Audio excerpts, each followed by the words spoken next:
So pretty much like everyone on the site, I love playing video games. They can be challenging, engaging, fun, frustrating, and sometimes downright annoying. But one of the things that's always surprised me about a video game is how much it can make me laugh. And I'm not talking about the "oh my god, I can't believe they made this" kind of laugh, all through the bad acting. You were almost a Jill sandwich. You're right! I'm talking about games that they're not only great fun to play, but they're actually really funny to sit and listen to. So welcome to my top 10 funniest games I've ever played. To make it fair, I've limited it to one game per franchise. Keep in mind this is my list, so if you don't agree with it, don't feel bad. It just means that I'm right and you're wrong. Number 10. Futurama the game, on the PlayStation 2, Xbox and GameCube.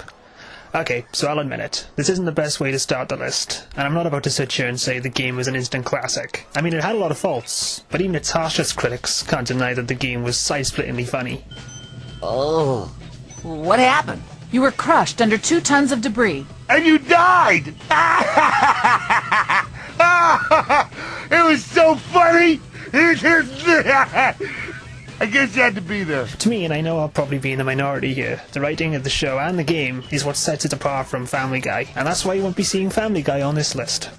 I guarantee that. Penned by the show's writers and creators, and acted out by the incredible cast, every Futurama character has a great moment. And while playing the game can sometimes make you want to shatter the disc in frustration, it's worth to persevere just to get to the next cutscene. Every time you die, it will automatically make an exact duplicate of you based on your X-rays, a DNA sample, and some scrapings from the inside of your tennis shoes. Wow. When did you invent it? About a week ago, and I've been trying to kill you to test it ever since. In fact, the cutscenes were so good, the creators took them and put them on a Beast with a Billion Backs DVD, half the cost for double the humour. Number 9. Punch-Out on the Wii. Now to be honest, I was a little split on which Punch-Out to include. I mean, the original on the NES is the first game that I ever remember laughing at while playing it. But the new Wii version gets the nod because it manages to capture the humour of the classic, but it ups the ante to infinity with the huge amount of character each fighter is given. Every opponent has a unique personality, and their taunts, voices and facial expressions are all hilariously portrayed in glorious over-the-top style.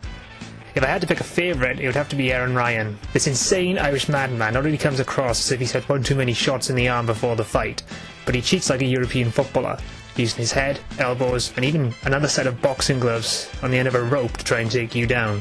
Complete with an hilarious over-the-top Irish accent, he'd even pick fights with the referee and people in the crowd during round breaks. Let's go, I'll take a piece of it out. Like Finlay from the WWE, well, before they gave him a son and changed his music, he's Irish and he just loves to fight.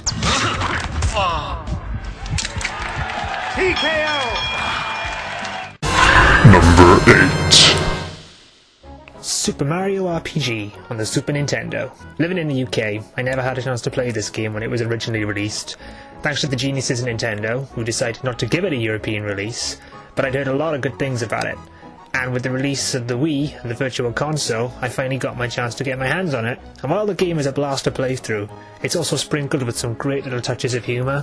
In fact, looking back at the game, it was probably the first Mario title to give all the well-known characters like Mario, Peach and Bowser a distinct personality, and it was the first Mario game that clearly didn't take itself seriously. Great game references like finding Link and Samus asleep in inns, references to past games about the princess constantly being kidnapped, and Bowser and Mario being forced to work together, with Bowser still trying to maintain an evil hate-the-world persona.